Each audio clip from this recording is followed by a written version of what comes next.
যেহেতু শিক্ষার নিয়ে কথা হচ্ছে, আমাদের বর্তমানে মাননীয় স্পিকার, আমরা যদি বর্তমান শিক্ষা ব্যবস্থা দেখি, আমাদের এন্ট্রান্স ইনস্টিটিউশনগুলোতে বিশেষ করে প্রাথমিক শিক্ষায় আমরা দেখছি যে ভর্তি প্রক্রিয়াতে আমাদের এখন দুইটা পদ্ধতি প্রচলিত ছিল। এডমিশন বাই মেরিট আগে প্রচলিত ছিল, এখন সেটা কনভার্ট হয়েছে এডমিশন বাই লটারির মাধ্যমে এখানে বাচ্চাদেরকে ভর্তি করা হয়। ফলত যেটা হয়েছে, ফিডার ইনস্টিটিউশনগুলোর শিক্ষার মান অনেক কমে গিয়েছে, যার ফলে টারশিয়ারি এডুকেশনে আমরা কোয়ালিটি সম্পন্ন ছাত্র আমরা বিশ্ববিদ্যালয়গুলোতে আমরা পাঠাতে পারি না।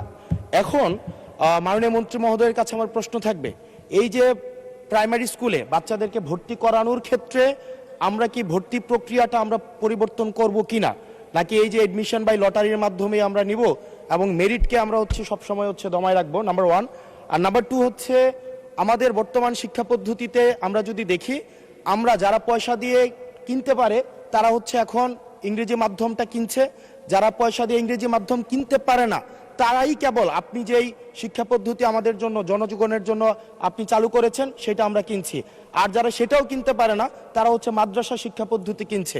আপনার কাছে প্রশ্ন যে আমাদের বর্তমানে একটা দেশে এই তিনটা শিক্ষা পদ্ধতি যেটা অর্থনৈতিক অবস্থার উপরে নির্ভর করে চলে, এই তিনটা শিক্ষা পদ্ধতি জিয়ে রেখে আপনার কি মনে হয় যে আপনি একটা ইনক্লুসিভ শিক্ষা পদ্ধতি নিয়ে আমাদের দেশটাকে আগায় নিতে পারবেন? ধন্যবাদ।